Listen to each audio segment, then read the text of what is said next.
Hi, my name is Gina. Good evening. I'm glad to have you all here with our special guest of the evening, Vanessa Riley. You can wave. Yay. Moderating tonight's talk is Renata Dennis. And I'll go ahead and read their bios. Before we get started, I do want to let you all know that books will be sold by the Bookbird of Avondale Estates over here, and we'll have a book signing afterwards.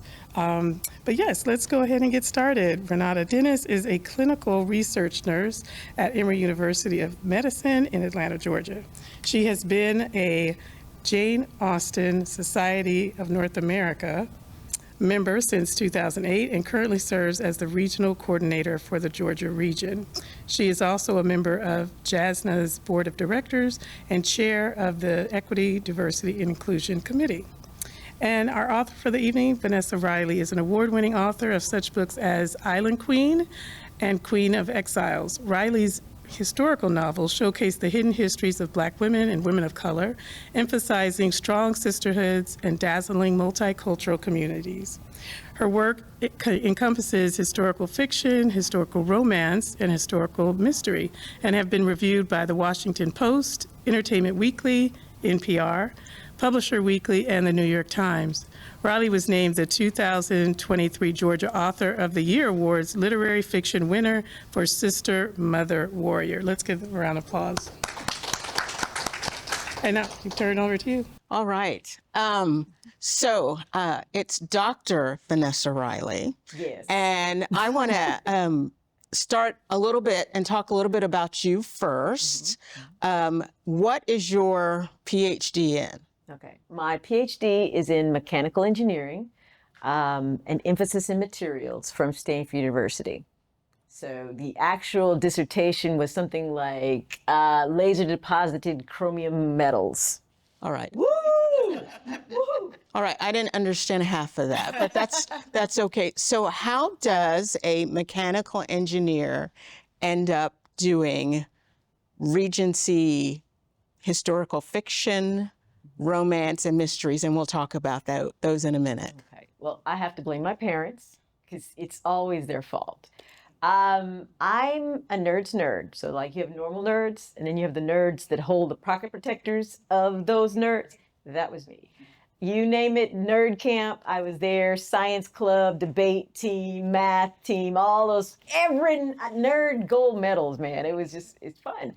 But then I started writing and I started winning awards there too. And so my mom literally sits me down and she's like, baby, I know you like to write, I know you like math, but you always have to pay your bills.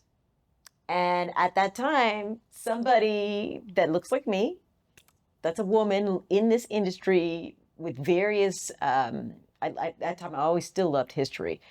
It just didn't seem like a good career path.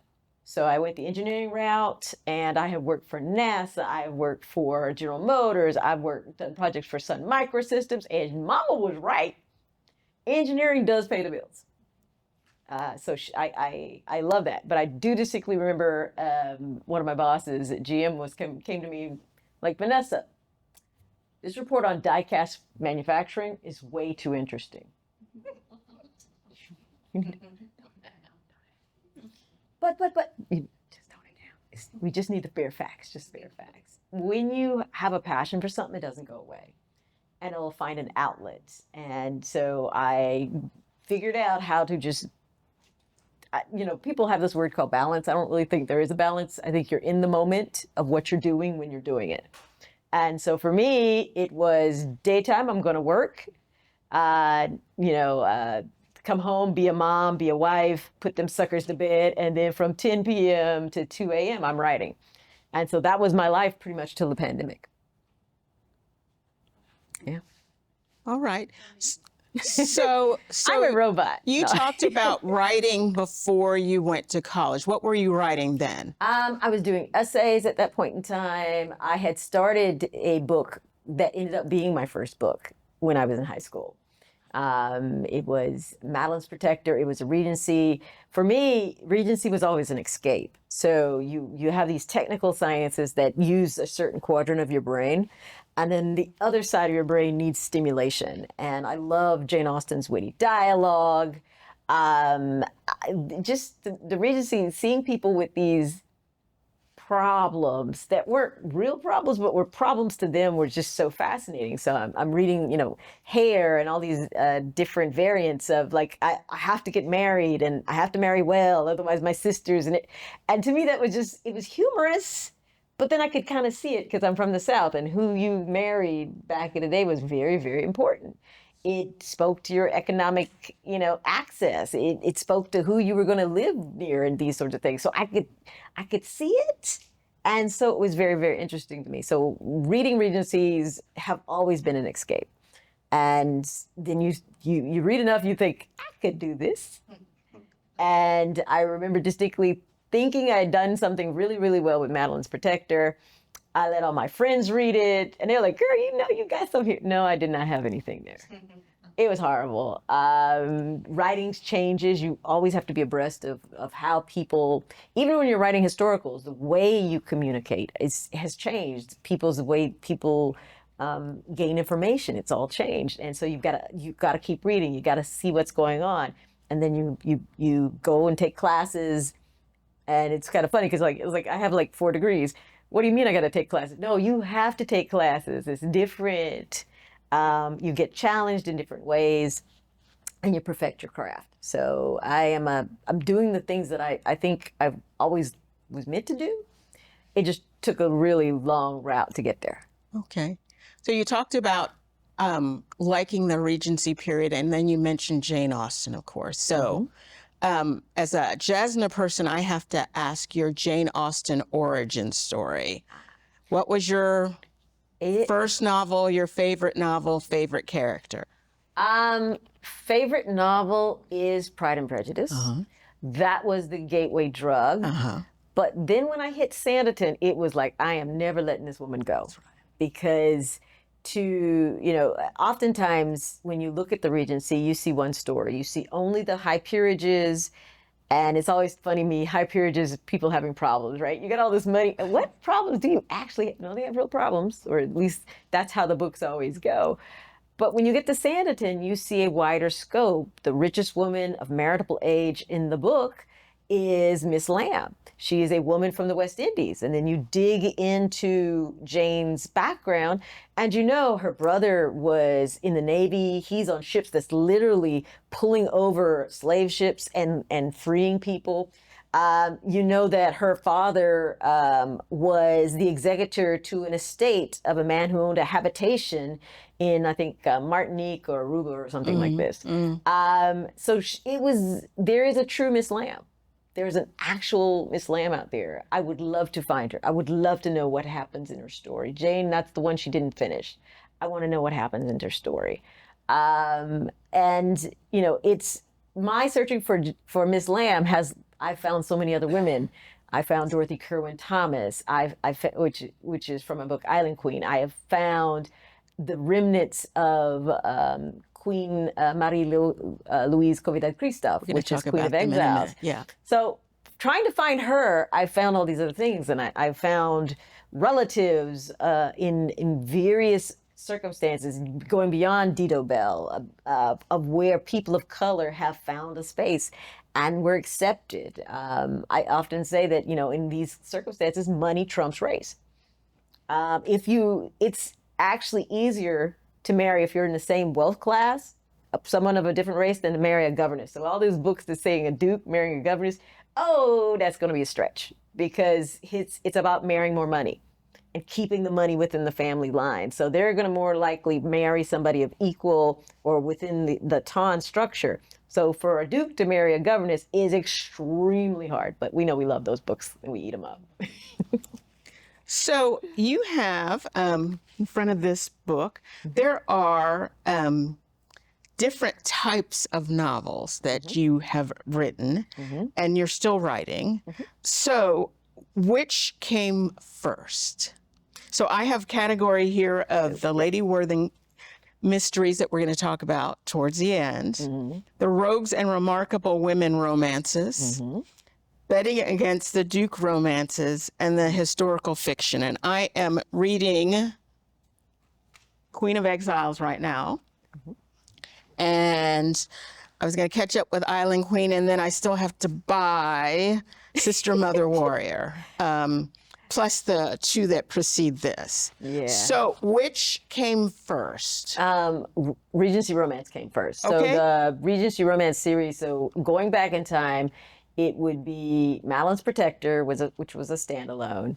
Then there would be the Challenge of the Soul series, which includes Swept Away, Unmasked Heart, something for the Guilty. I don't remember the quite title of that. And it's... So those are ones that aren't even listed They're not here. even listed, yeah. Right. And then we finally get to the mysteries, Right. as well as the historical fictions. They kind of came out all at the same Right, time. right. So in the 25 down. Let's just say there's 25 of them. Duke romances, do the characters continue in the books? Within a series. So Within a series. Within a series. So like Rogues and Remarkable Women have the best titles of the books. That's a Duke, the Lady, and a Baby, an Earl, the Girl, and a Toddler, and a Duke, a Spy, an Artist, and a Life. So the people you meet in book 1, you're going to see them through Okay. books 2 and 3. So Okay. you get to see how their lives are progressing. Okay. If they've found love, you're going to see more aspects of that. But usually I have an overarching problem. I'm an evil writer. So I have an overarching problem that I introduce in book 1, and then it's going to carry over to book 2, and it's going to finally be resolved in book 3. Okay. All righty. As I said, I am reading Queen of Exiles right now, which I just think is fascinating. So tell us a little bit about that. So I'm always on the hunt for women who should be in our history books, but we don't know for some reason. And I think I was watching PBS, and they were doing a special on the Queen of Haiti. First of all, I didn't know that Haiti had a queen. And it was funny because I'd just done Sister Mother Warrior, which was about the Haitian Revolution. And I'm talking about an empress as well as, the empress of Haiti. And Haiti is unified. Doing some more digging, I find out that after it's unified, it's only unified for like 2 years, there's an assassination of Jean-Jacques Dessalines, and Haiti literally splits into 2 pieces. So you get the North, which becomes a kingdom, and you get the South, which is a republic. Queen Marie-Louise Christophe, basically her husband rolls up one day and is like, babe, I know I'm president right now, but I think for Europe to understand who we are and to keep France from coming away, we got to be a kingdom. So I'm the king and you're the queen, right? Good. And she's like, what the heck? I did not sign up for this. But she's a dutiful wife, and she sees her husband's ambition. You take that, and then, you go back to this PBS special, and they're putting up these blue plaques in Mayfair. So all our J-Knights out there know what Mayfair is, right? So they have these blue plaques. Mayfair is like them in Monopoly. This is the blue pieces. This is Park Place. This is all the rich places in London. And they put a blue plaque saying Madame Christophe lived here. And then they had another one in Hastings. And I actually got to see this house. So imagine this beautiful house on a hill. You go in, the floors are still original. So you get the bounce and the pine. You go into her sitting room, and it has this huge window that looks out on the Hastings Sea.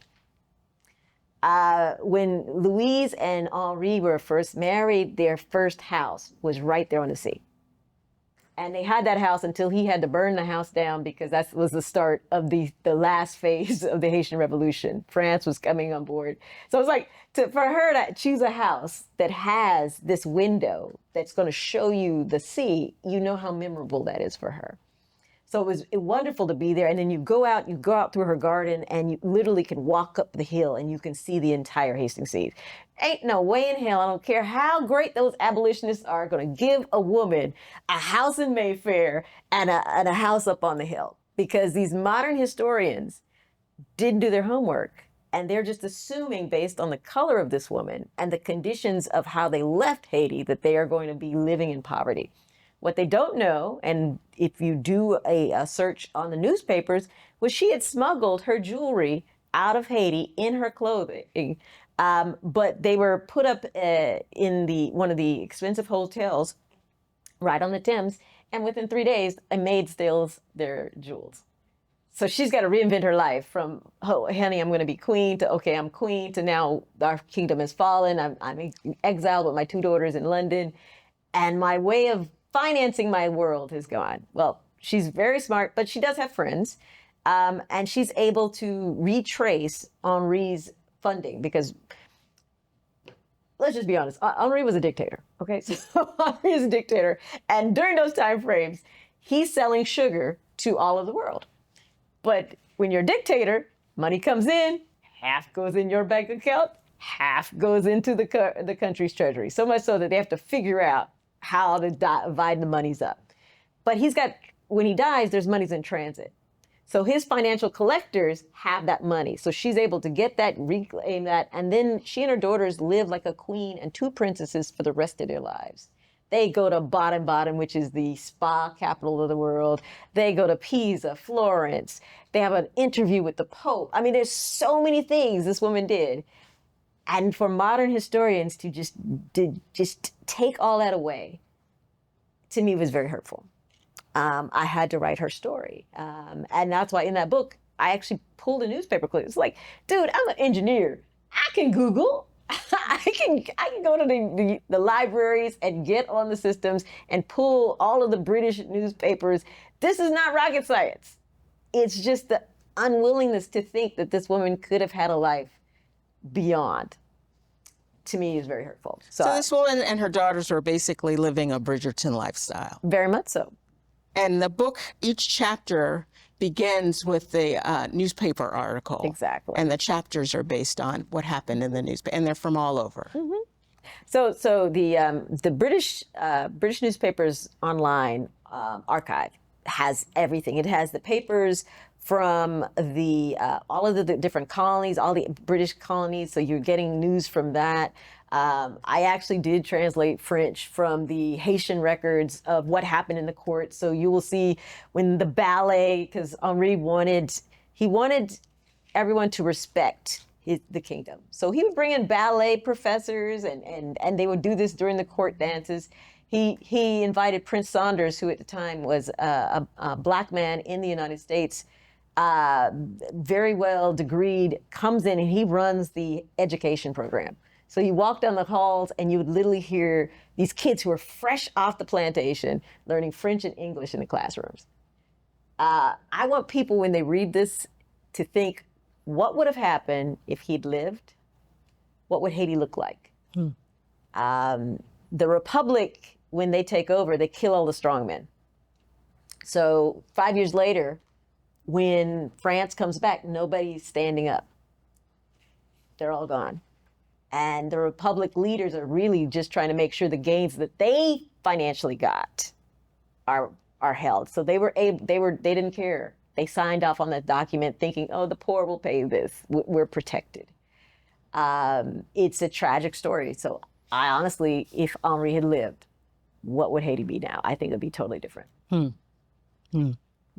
Tell me a little bit. We're getting to the Worthington series. This is a build-up. Yes. Tell me a little bit about Island Queen. Island Queen is the story. Remember, I'm telling you, you're looking for. I'm chasing Miss Lamb. I want to know who Miss Lamb is. I want to find the woman. But I find a newspaper clipping. It's a cartoon, and it's by a man named John Gilroy. And Gilroy is a famous cartoonist. He does it for the papers. And unfortunately, in his cartoons, women are often the butt of the jokes. Right? So if he's going to show women, it's going to be something about us being garish, homely, ugly. And you get him to draw a black woman, oh, he's going to go to town with every stereotype known to man when he's doing this. But I get this cartoon, and the woman is drawn beautifully. She is in a hammock in the Prince William's arm, Prince William, future King William IV's arms. And it's a romantic kind of scene. And so I'm like, first of all, checking, did Gilroy paint? Did he write? Did he do this? Because it doesn't make any sense.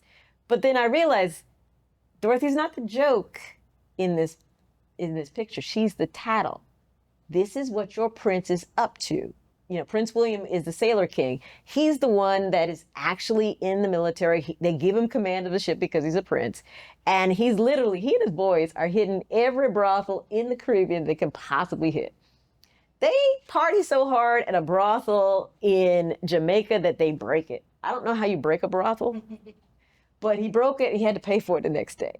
So you get all these crazy stories, and men, I love y'all because y'all rat on yourselves so much. Your letters, y'all tell everything. Women, I have not found any women's diaries that rat that much. But men, letters, they are telling everything that are happening. So his boys are telling everybody what's going on. But when he gets to the island of Dominica, his boys are writing a different story. He's with that woman again. You know, he's all of a sudden, you see that he's not partying like he was partying in all these other places. And then I find one that says he's dancing with Dorothy Kerwin at the mulatto balls. So these Navy men come in, and the women of the island would have literally mulatto balls. So usually the fairer skinned women or the women of wealthy families, mixed race families, they come to these balls, and the soldiers have a great time dancing and whatnot, or even sometimes formal relationships. He actually meets Dorothy at one of these balls. And Dorothy, you know, to be very frank, when I learned of her story, even though Gilroy paints her as a dark complected woman, typically you find a mulatto woman, like a high yellow, gold complexion. That is not Dorothy. Dorothy is a dark-skinned, Lapita, beautiful woman. And she is a magnet to men wherever she goes. So I have just finding her was unbelievable. And she is just amazing. But I actually never thought I was going to write this story because I was like, nobody's going to believe this. And, you know, publishing has moods. And so it's like, are they going to want, you know, women, finding a woman's led saga is very rare. We think that it's not, but when you really think about it, it's very rare to see a woman adventurer going from country to country and moving all around. You don't see that. You see men all the time do that. This story, to tell Dorothy's story, you've got to start in Montserrat, where she was born. You've got to go to Dominica. You've got to go to London, to Glasgow, Scotland. You've got to go to Demerara, which is present-day Guyana. She is traveling a lot. At one time, she even travels with 18 grandkids. I don't know about you, but trying to get my daughter to go to Costco with me has been a challenge. She put 18 grandkids with her on a boat, private boat that she rented to take them from Demerara, which is below the equator, all the way up to Glasgow, Scotland, because she's putting some of those kids in the schools that she's funding, by the way. She actually funds a school for Black and mixed race girls in London. She's funding the Dollar Academy, which often took mixed race or very wealthy Black children in Scotland. This is an amazing story. Never thought it would actually happen, but I paid $20 to pitch at a conference. Best $20 I ever invested in my life. And the editor from William Morrow buys it at the table. So anybody who finds those crazy stories, first of all, document where you find them. You'll never find them again. Take screenshots. You will not.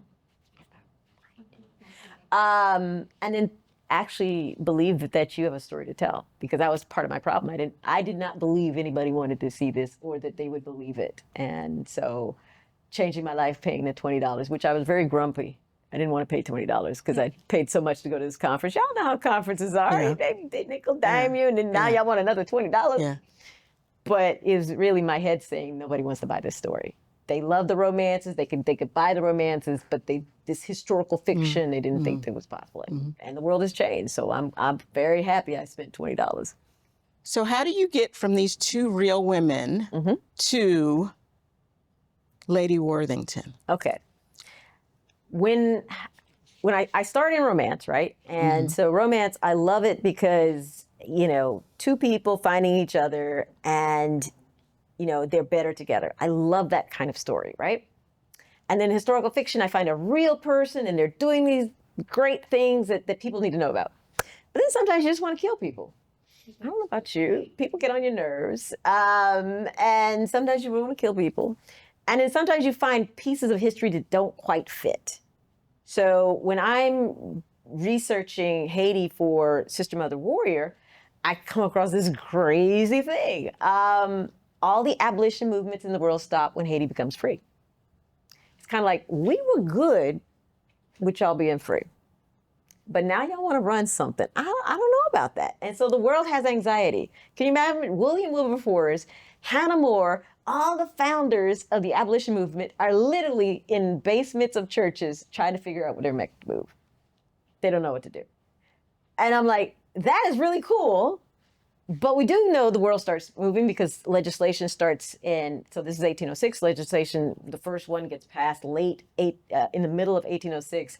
Then we start seeing more in 1807 and so on until you finally get to the one in 1830 where everywhere slavery is abolished within the United Kingdom colonies. So, telling that story, I wanted to fit that in. And then I started thinking, what if you were a woman of color and you thought the world was getting right, but now it's closed back up because one country is free? Do you sit on your privilege or do you try and do something? So that was the origins of Abigail. She wants to use her privilege.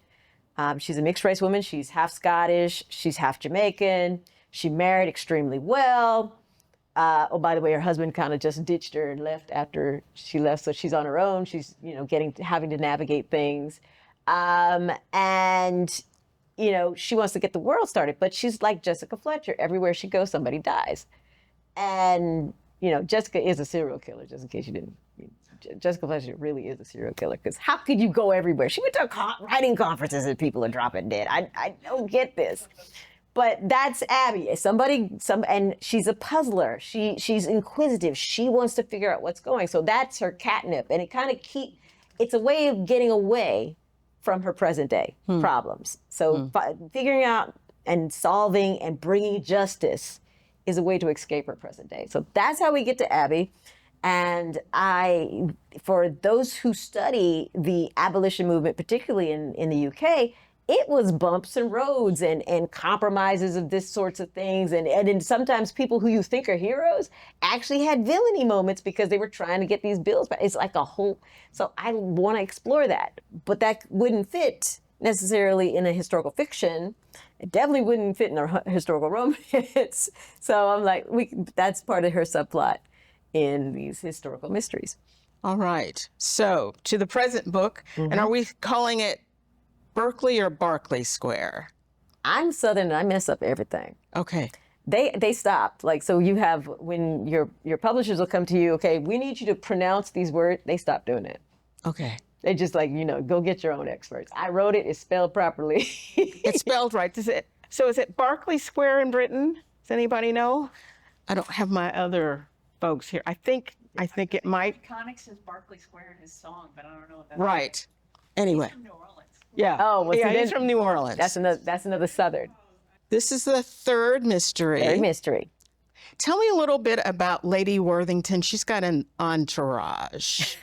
Who are these people that have come through each mystery, correct? So we set you back into 1806.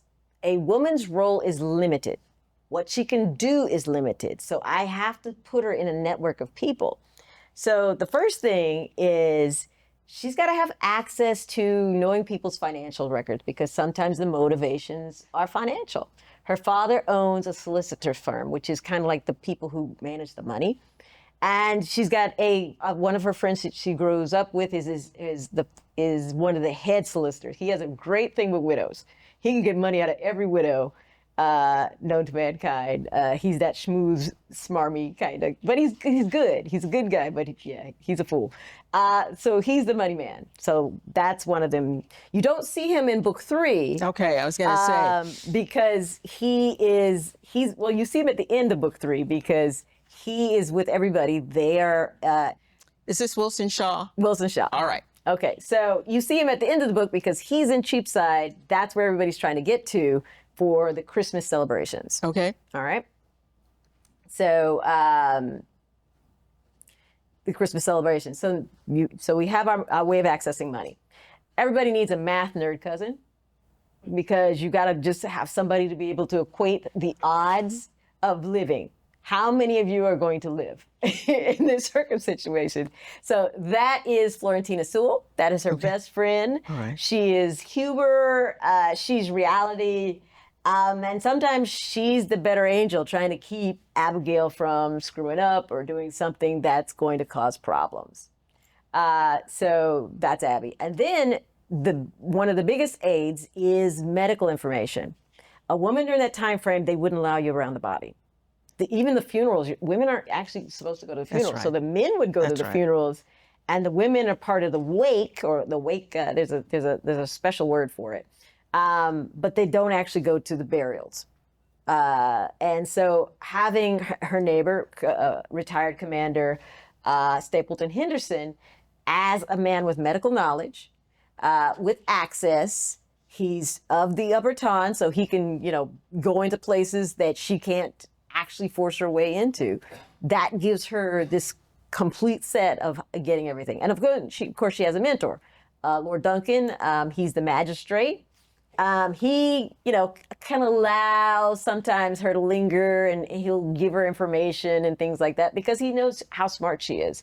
And he knows that sometimes he needs somebody outside of the magistrate's office who can figure things out, puzzle things out without having some sort of political ties or something going on.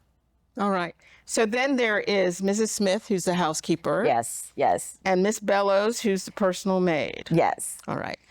Yes, they round it out. And then there's Mr. Rogers. Right. Because everybody needs a Mr. Rogers. Right. The butler. The butler. So this book I was reading around is sort of an homage to Agatha Christie. Yes. Want to talk about that? Yes. So I'm a big Agatha Christie fan. And my absolute favorite is And Then There Were None. But then I started doing some research, and I realized that And Then There Were None had a couple of names. The very first one was 10 Little Inn Boys. The second one, because they thought that would be better, would be 10 Little Indians. It is finally called And Then There Were None. That's probably within the last 20 years. Right. There was, in the early 1800s, there was a nursery rhyme that was taught to children on what to do if you found an escaped, enslaved Black boy, right? Teaching, basically, because if you don't know the poem literally is like, and one gets hit in the head and one gets in the sun, and then there were none, right? Horrible, horrible, horrible. To me, I just don't understand why hate is taught to children like that. But as somebody who loves history, you can't turn away from it. You've got to say, how can we incorporate this? So if you go back to Agatha Christie's And Then It Was Done, she put a bunch of rich people on an island. Every single one of those suckers deserved to die. And then somebody's actually taking justice and having it happen. So I was like, bet, I know what to do. We are going to strand a bunch of neighbors at Berkeley Square. These are Lord Duncan's neighbors, so they're frenemies. So he's a bunch of frenemies in Duncan Square, in Berkeley Square. Mm-hmm. It's a snowstorm they can't escape. Now, he was having what he called the Night of Regrets, where the men would sit around with their snifters of brandy. Actually, there's no snifters in the Regency yet, but just, they've got their brandy. They've got their cigars, fine food, and they're going to talk about the one thing they regret every year. Now, he's doing that because he has a specific reason, and he keeps hoping that somebody's going to confess, but nobody ever confesses. They drink his booze, they smoke his cigars, they all go home. One of his neighbors gets a fun idea. We're going to throw something extra in this year. And so he knows of the Rebels Rhyme. So in my world, you're in a colony and you want to taunt Massa and you want to make him afraid that a rebellion is going to happen. So he's using the Rebels Rhyme. And the Rebels Rhyme goes something like this. Bragging, 8 little Grand Blancs think they own heaven. One leaps high, then there were 7. Stunned, 7 little Grand Blancs mourn in sharp clicks. One slits his wrist, then there were 6. Hiding, 6 little Grand Blancs flee a buzzing hive. A bee stings one, and then there were 5. Scared, 5 little Grand Blancs huddle and keep score. One gets cold, and then there were 4. Running, 4 little Grand Blancs take weapons to flee. One twirls a sword, and then there were 3. Forsaken, 3 little Grand Blancs gather rope and fight anew. One hangs himself, and then there were 2. Trapped, 2 little Grand Blancs sitting in the sun. One got very warm, and then there was 1 guilty. 1 little Grand Blanc left all alone, closed his eyes forever, and then there were none. So that's a twist of the big poem that Agatha uses, but in this context, and literally people are getting picked off one by one, and there's a snowstorm, so they can't escape. Right. So it's Christmas Eve. Yes, it's Christmas They're Eve. on their way to Cheapside. and they're like, it's snowing, it's getting worse. Should we stay? Should we go? Well, here's the thing. Abby is tired because her husband doesn't appear like he's going to show up. Mm-hmm. She's tired of being alone. She wants to go to her to Florentina's mom and dad, her aunt, in Cheapside. She wants black cake. She wants food. She wants the joy of the season. But her driver's already had an accident because of the snow earlier in the week. Stapleton Henderson, the convenient neighbor, has a huge carriage, and he'll take him, but he has just one stop. He's got to say his regrets because he got this strange invitation to the night of regrets and a crazy rhyme, and he's like, ain't no way in hell I'm gonna be up in this dinner because something bad's gonna happen. He intends to go say, but they get stuck there. And then as soon as they get there, Abby, in pure Jessica Fletcher style, finds a body. And we're off to the races of figuring out who did it. So I'm going to ask one more plot point because I don't want to give it away. Mm-hmm. Who is Violet? Violet is the first wife of Lord Duncan. Mm-hmm. Now, when I was writing this, I didn't realize he had a first wife. But you've got to when you're writing a mystery, the key to a mystery is that whoever dies is deserving of justice. Because it takes the reader away from wanting and look like so angry or upset that somebody has died to figuring out who did it. So I needed to give everybody a reason, and I needed to give Lord Duncan a reason for having these nights of regrets of why is he still socializing with people that he knows did something to his wife, and that's why she died. But he can't figure it out, and he's wanting someone to confess. Now, I'm like, dude, what if they did? What are you going to do next? I want to know personally, but he never told me. But that is the thing. So Violet's the first wife. She was being tormented by some of the men in the square, and she dies in childbirth.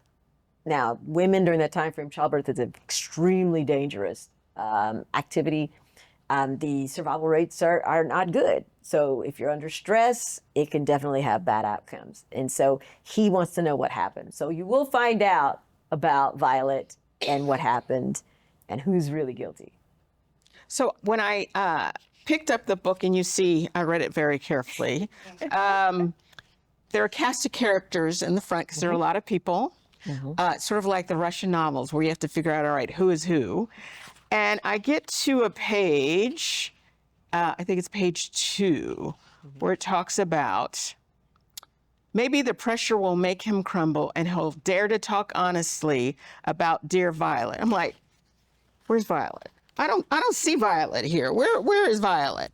And so I had to read through to figure out who Violet is. Yes.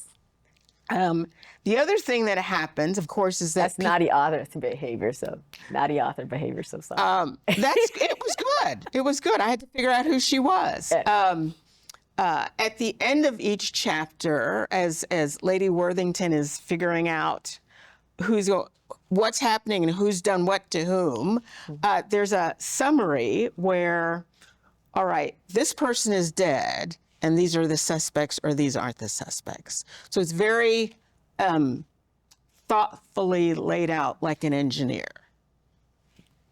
I like lists. And that's actually my editor at Kensington's idea, because I think she wanted to track the bodies, but also to give you a little bit of how Abby's thinking, because there's times where somebody's dead, but you don't know if they were actually murdered. Right. And then later on, you find out whether they were murdered or not. So that's going to switch some things on the list. And then she's wrong sometimes. So the list will have certain things, and she's just, I know it dead to rights. And then you find out, nope, that wasn't it. She was wrong. She was wrong. And one of the dead is not a Grand Blanc. That's correct. That's correct. So. And there's a reason. Right. Yes. Right. Yes. So that's all I'm going to give away from the book. I'm an equal opportunity killer. Yes. Yes. I don't have, we talked about this earlier. Where do you get the energy to do all of this? You were talking about being up till 2 o'clock in the morning. I love it, right? So it's like, and these worlds are so, to me, they're so incredibly fascinating. And we know so little about them. And my goal is to make you feel like you're walking in there. You need to be able to walk in the rooms and smell the scents and taste the food and feel the politics that are going on. Because, you know, we think our politics are crazy. There's some real crazy going on in some of these politics. And just to see that, maybe we can see that there's still, the story ends up right after all. I think that's a good thing for us. And, you know, I don't know. I think when you're passionate about something, you find the energy. I think when you love it, the stories come. You know, I am one of those who write every day because it's a muscle memory. Okay. And the more you write, the more your brain says, okay, I got to sit down and write. And it just keeps it moving. All right. And deadlines are real. Deadlines make you real motivated. In the end of the book, you explain some of the items and people that are mentioned, which is great. Which is great. You've got a little glossary in the back. Yes, Beverly Jenkins. That's one of the most sage advices she gave me, because early on in my career, you know, people don't know this history, and they have lots of questions. And she's like, you can fix a lot of that. Just put your author's note. Let people see where you get things from. And some of my favorite reviews are like, and I Googled it, and she was right. No, I want everybody should write the stories of their hearts, the passions of their heart. And sometimes they just honestly don't know where to get information. So if this book or any of my books can help somebody on their writing journey, or they get more curious about history, I'm all for that. Right. Well, that's all I have. Open it up for questions. Yes. Any questions?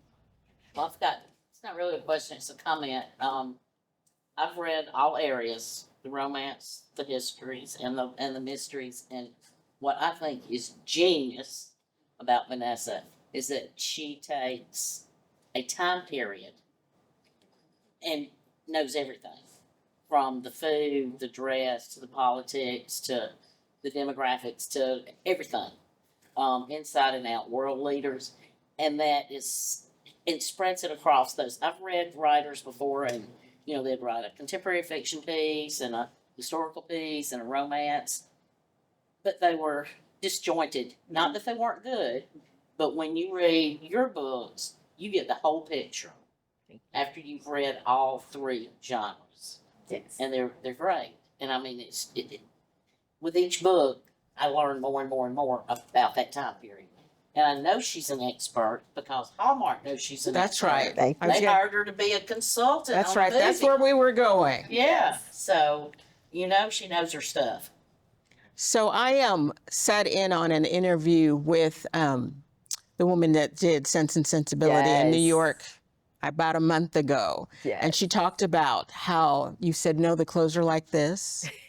No, they wore it. So one of the big criticisms of Bridgerton is that these women are outside without hats on, horrors. And I understand that I've talked to people who've said that the directors didn't like how it put shadows over their face. Well, that's too bad. Tia Smith, who you were having conversation with, she was amazing. They were very open, but I came about it the right way. I am not a designer. I'm not a hair designer, set designer, but I know my Regency. And so I'm going to show you, these are pictures of how people wore their hair. So you can see braids are here. You can see ornamentation, beads, and I found all kind of like things because, you know, when you work with Kara San, who is from Project Runway, she's coming in with these beautiful designs and ideas. You're working with Beyonce's hairdresser. I see her picture. Kim Kimball. Kim Kimball is a goddess when it comes to hair. She literally said, Vanessa, can I do your hair? And I was like, yes, your hands have touched Beyonce. No, but just, you know, let them, so now every piece is historically accurate, but it's up to their vision of how they want to create it. So for me, the hats are a thing. And the director, you know, Roger Bob had concerns. But I worked with Kara San, and so we made sure that the bonnets were sit back on the head, and also with Kim Kimball. She made sure the bonnets would sit back, and the brims were so that you would still see the faces. Bridgerton just, you know, they just made that thing that we're not going to do hats. To me, that's part of the beauty, right? I mean, every creative can do their own thing, so I'm not knocking what they've chosen, but I wanted. My thing was I'm going to fight for as much authenticity as possible. If they make a decision, it's a well-informed decision. You know, there's a reason why they must do X. But I'm going to let you know everything that's going to happen. So one of my, Kara San tells this story of the character Edward they were trying to shoot some more scenes of the hero and heroine being together. And the director said, okay, take off your waistcoat. And I come running from the other side. No, that's like foreplay. No, you can't do that. And they literally stopped and got him a different waistcoat, buttoned him all up. And then I was like, because, you know, it's risky just for the two of them to be in a room by themselves. They're unmarried, you know, but. That's right. You know. No wet T-shirt scenes of anybody jumping in the lake. No, that would have been fascinating because Bulgaria was snowing. Somebody would have had, like, you know, pneumonia or something. And I noticed there were paintings of prominent Black people on the walls. So the Bulgarian designers are amazing, but they were actually thinking of using AI to create these ancestral paintings. And I was like, you don't need AI. Let's get General Dumas. Let's get Phyllis Wheatley. Let's get all of these people who lived during these time frame to be reflections of the ancestors. So there's like a battle scene of the Haitian Revolution, because literally these folks in this scene, that's their cousins or their grandkids. And, you know, that's the manifestation. And so it was so much fun adding that input and then literally helping with the tablescape. So like there's black cake in like a couple scenes because these are the foods from the different influences of the culture that needed to be shown. So it was amazing fun to do this. I would love to do another one, and it was a blast. Yeah, I think she would like to also. Yes. And it was like, everybody got along. It was so cool to be on set. I mean, we were all in Bulgaria, so we were like, we need to probably stick together because we're all in Bulgaria. When you're in a foreign country, Americans need to stick together. It's that kind of thing. But it was a beautiful country that the natural castles, like they have castles still in Bulgaria. So you would go and you'd see a castle, and then you would see like where Soviet bombs had hit. Like it was amazing, this part of the world. I love it. I would love to go back. It was just so much fun. Any other questions?